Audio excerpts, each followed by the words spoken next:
हाथ में चाकू लिए खून में लथपथ आइरिस अपने दोस्तों के पास आई। कहती है कि मैंने उसे मार डाला। मैं ऐसा करना तो नहीं चाहती थी, लेकिन उसने मेरे साथ जबरदस्ती करने की कोशिश की। फिर मेरी जान लेने वाला था। जोश उसके पास आकर कहता है कि शट डाउन, बंद हो जाओ, और उसके ऐसा बोलते ही वो बंद हो जाती है। उसके शट डाउन होते ही ये लोग उसे कुर्सी पर बिठाकर बांध देते हैं, जिससे हम समझ पाते हैं कि आइरिस कोई इंसान नहीं बल्कि एक रोबोट है, एक ह्यूमनॉइड रोबोट जो इंसानों जैसे दिखने वाले रोबोट्स हो। अब पैट्रिक का दोस्त जोश को कहता है कि ये तो एक मशीन है, आखिर ये कैसे किसी की जान ले सकती है, और ये खतरनाक भी नहीं है। जोश ने कहा कि तुम यहाँ से जाओ, फिलहाल मैं इससे बात करता हूँ और सब कुछ समझा देता हूँ। अब जोश उसे एक बार फिर ऑन करता है। आइरिस अभी भी काफी घबराई हुई थी। वो बार बार एक ही बात किए जा रही थी कि मुझे माफ कर दो प्लीज, मैंने ये जानबूझ के नहीं किया। जोश कहता है कि तुम्हें उसकी जान नहीं लेनी चाहिए थी। वो तुम्हें कुछ नहीं कहता, जानते हो क्यों? क्योंकि तुम कोई इंसान नहीं हो बल्कि एक रोबोट हो। ये सुनकर आइरिस काफी चौंक जाती है, क्योंकि आज से पहले वो इस बात से अनजान थी। कहती है कि ऐसा नहीं हो सकता,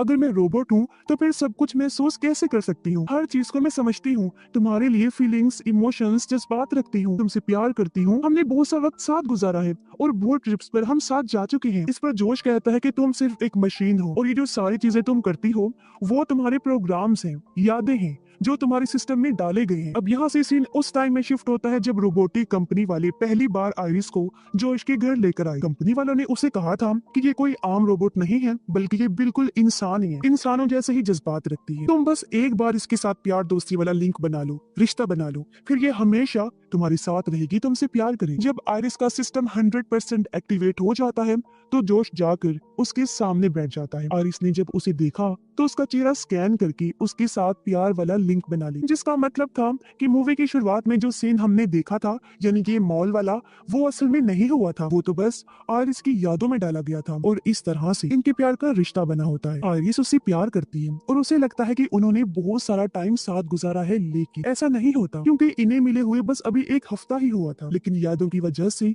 आइरिस को यही लगता है कि मैं कई सालों से जोश के साथ रह रही हूँ।